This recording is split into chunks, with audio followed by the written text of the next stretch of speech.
Alright, so I thought I'd just make a video on how to make like some heavy dubstep or some shit, cause I usually like watch a bunch of tutorials to like learn shit, and I don't really see many that like describe a lot of like good tips and tricks on how to make good shit. So I figured I'd just give it a try and show y'all how to make some shit that sounds pretty good. So let me just open up a project real quick, and I think it might be this one. No, it's not this one. Shit, my bad. Um, I'm just basically gonna be like going through like mixing and like sound design, like um, sound structure, like song structure and shit. So like a lot of my sounds are like that I do personally is I'll make a bass and like a synthesizer. I might layer it like the way I have this one here, and I've got like some automation here. So I've got like this bass. So I'll like take that and I'll export it to a wave file, and I'll put it through this. This is Fruity Granulizer, and I'll end up getting sounds like these are just like all my sounds and shit that I use. I'll get some shit like this.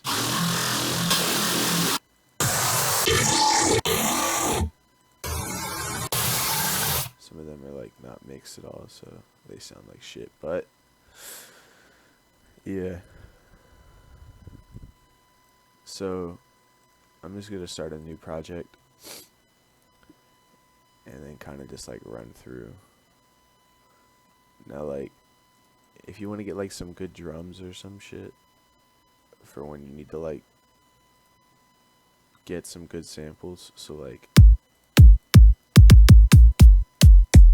I'm just gonna use like what FL has. This kick is decent. You could probably mix it up. And then you want it to be like short and snappy. Yeah, that sounds pretty good.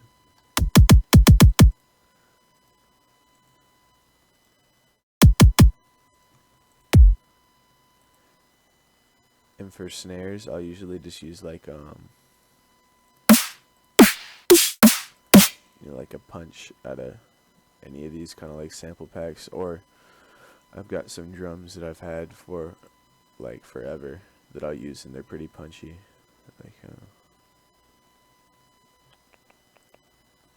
Like this one, my friend sent me this shit a while ago, and I used the fuck out of this. So use it, pitch it up.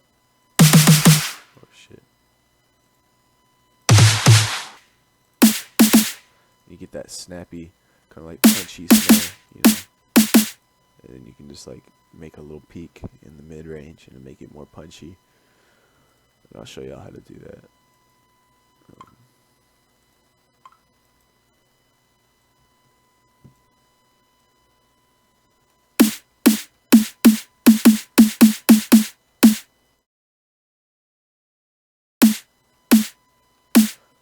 When mixing snares, you don't want to have any of this low end, like, so you don't want to cut that shit out. You don't want that in the frequency spectrum.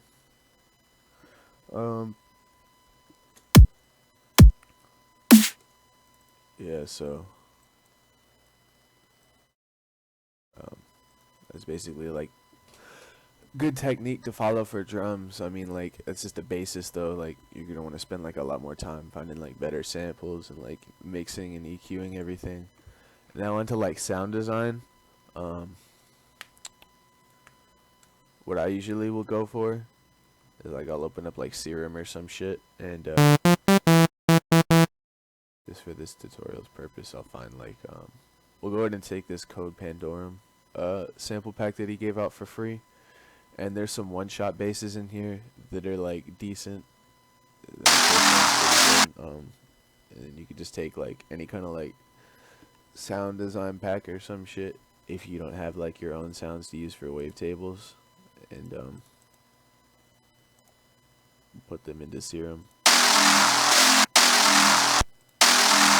So that one's already cut. I'm gonna use this. And hold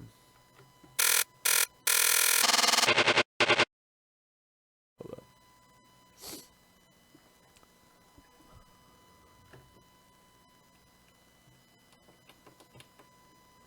Alright, my MIDI's a little fucked up.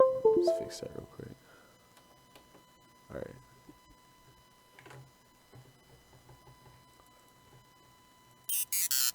So we've got this wavetable here now, right? And we're just gonna want to start working on it, you know, making it sound good.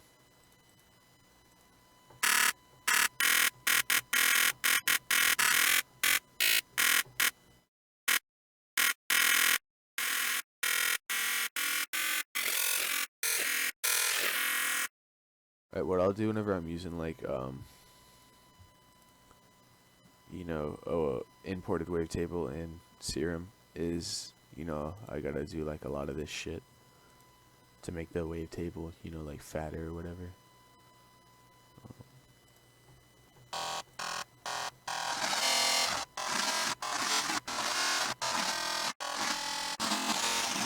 Now this part is like, it's a lot of like playing around to find like a sound that you like. I'm actually not gonna use this Serum. I got a newer version.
I mean, like, the more you, like, play around with different synths and shit, the more you get, like, fluent in working with them. And, like, the more you, like, spend time on sound design, like, the more you get a basis and idea of, like, what you want to do for, like, sound design. Like, with me, like, a while back, like, a long-ass time ago, before I was, like, decent at sound design, like, I used to listen to a lot more music than I would make, and I got really into this one artist, and I basically just like spent like an entire year not making any music and just working on sound design. So that really helped me like learn and understand more of like sound design and sound structure and shit for all that. So I got pretty good at it, I guess, in my opinion. And really, honestly, that's the best way to get better at sounds and shit, is just fuck around in a synth, you know, try and learn like the ins and outs of it, get like an ear for like what kind of sounds you want to go for.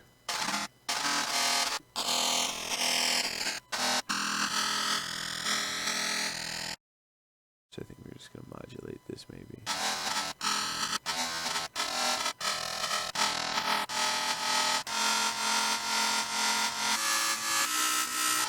That gives it some nice movement.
Now, since we're going to be post-processing this further, once we're done making the sound, I usually set it to about a bar's length, or half a bar. And then, you know, just throw in like some basic effects. So I'll compress it.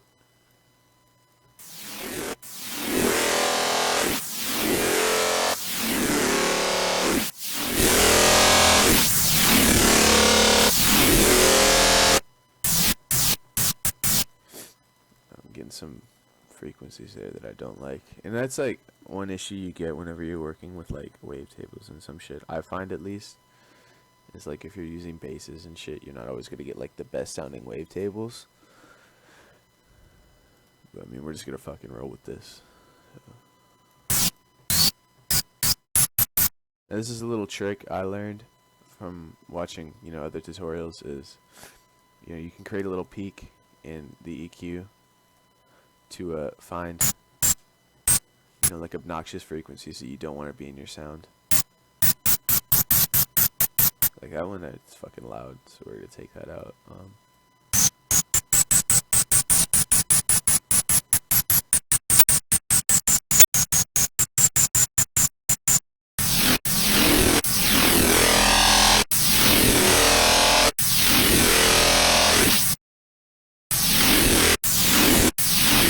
Yeah, it sounds a lot better with that.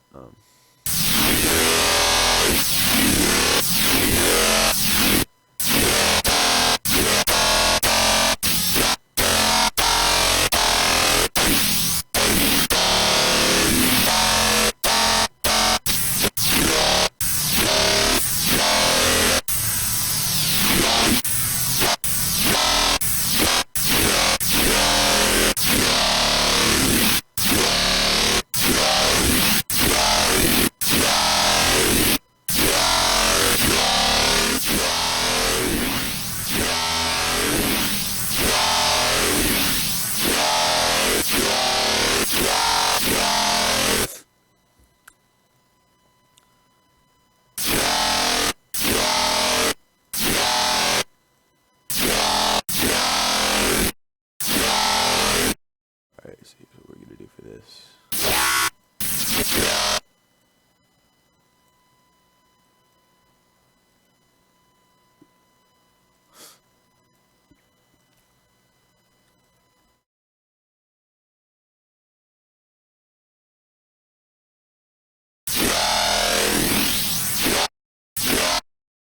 Okay.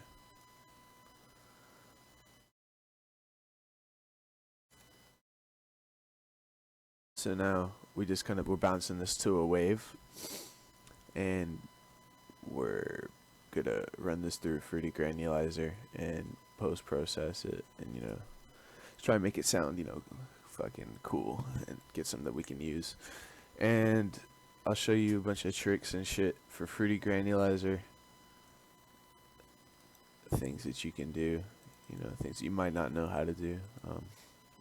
So this right here, we're gonna set this to step instead of pitch, so that way whenever we hit another note above C5, it plays a different, like it plays from a different starting point on the audio file. And once we start like changing, you know, like the wave file and shit, you can get some really cool sounds if you play something in like a different, you know.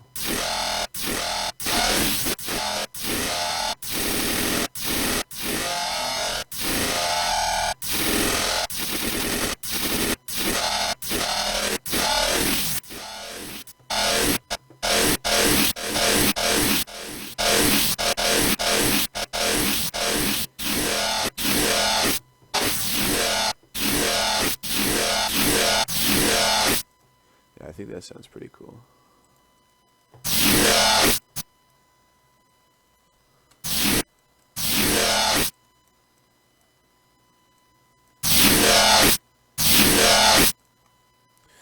Alright, now we're just gonna kind of put some post-processing effects on this.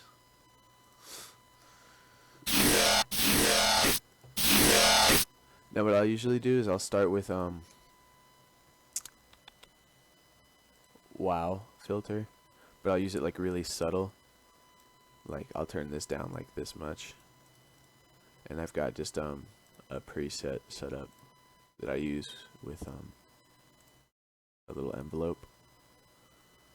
You can copy these settings if you want to really give a fuck. This is like, if you play around in WoW Filter, you know, with different vowels and shit, it adds a lot of character to your sound. But I try not to overdo it because it's got like a very distinctive sound. Like if you use modern talking in massive, like most people will be able to hear it, and that's how I feel about WoW Filter. Like if you turn this shit all the way up, like you can hear that there's fucking WoW in that bass, and that's the thing I try to not go for. So I turn this down a lot. It adds just like a lot of character to the bass, you know?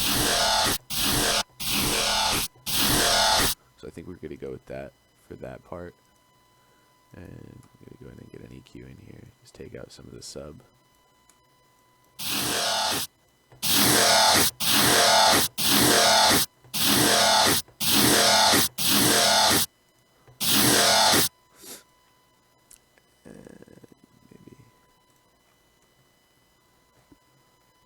Put a Camel Crusher on there because it's a pretty good plugin.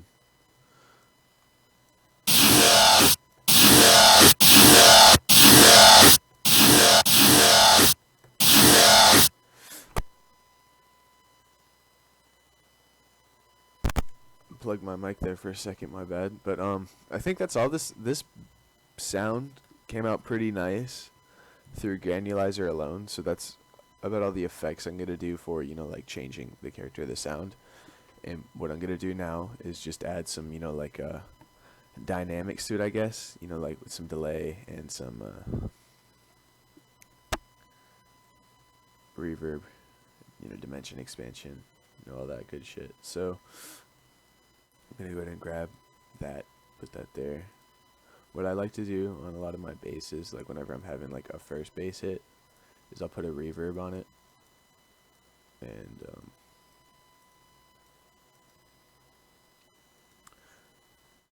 turn it down. I think that usually sounds pretty good.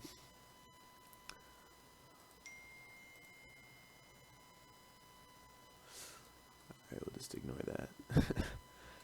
And I don't know, this is like one of my favorite effects here, is that tight delay.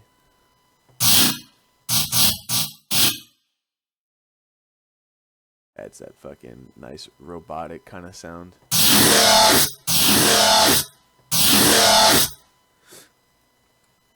We might need to mix this up a little bit.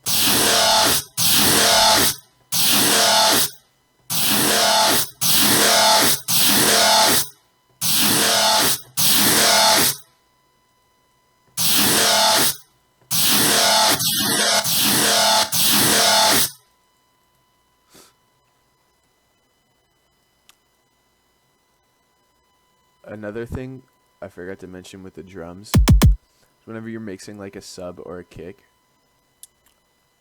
I find that it usually like helps with your mix to mix it mono. Like what this is like a stereo separation, and you go this way, it's like separated, it's like stereo, but like this part is like mono, and like that's usually good for sounds like that. But on the kick, I don't like to go all the way. I do about like that much.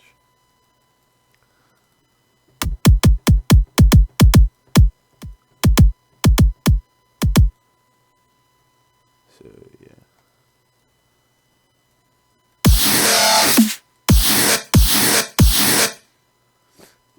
And once you get your main bass set up, you know, you can just start structuring your track. Turn that down a little bit.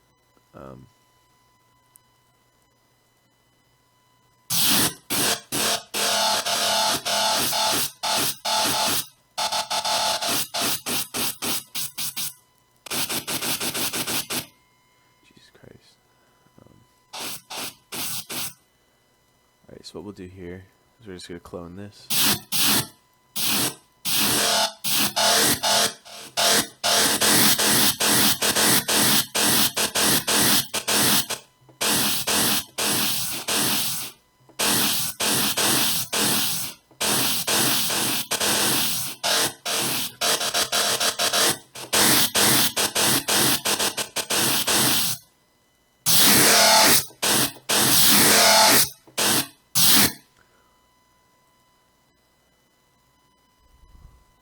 a fun thing I like to do is add like synths and shit, like lasers or anything like that, in between sounds and shit. So I just got this X Core style laser here that I use a lot. It's pretty good. Pretty sure I found like a tutorial on how to make this on YouTube. If you want to make a sound like this, just Google like X Core laser or whatever. Or you can just try and make it yourself. I mean, it's really not complicated at all.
And you just play around with different flows. So that's why I like using the step feature in Granulizer, because you can you get like different sounds, like all different kinds of like shit that you can like make patterns with and everything, just out of one sound. So yeah, I'll open up another project and kind of like just show a little other things that I have in there. Might be this one.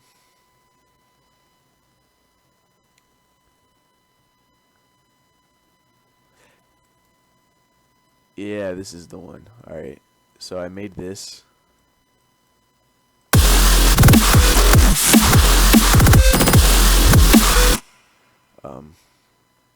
It's got some cool basses on it and shit. The main thing that I want to like highlight on this though is this side chain that I got going on here. So this is a technique that I like take full advantage of. It's like the way I sidechain everything. So this is basically just a white noise click in massive.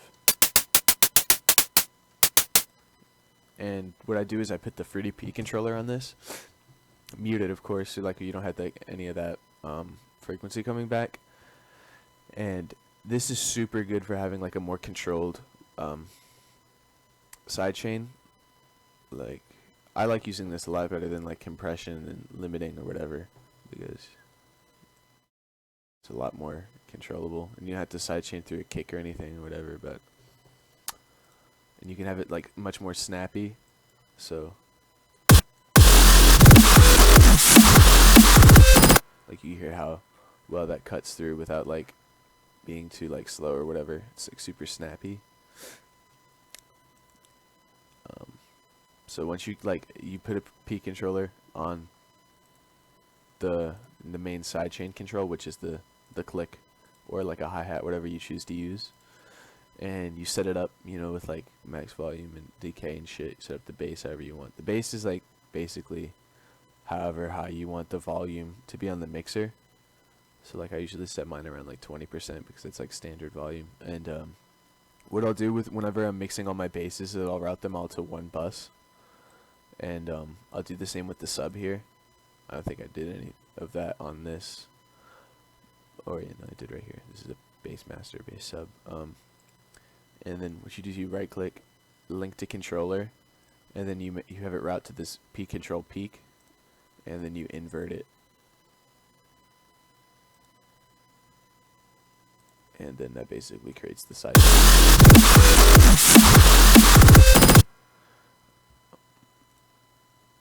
So yeah, there's just some of the techniques and shit that I use whenever making music and shit. hopefully you guys could have got something out of this. I don't know. This is kind of a shitty tutorial all over the place. But yeah.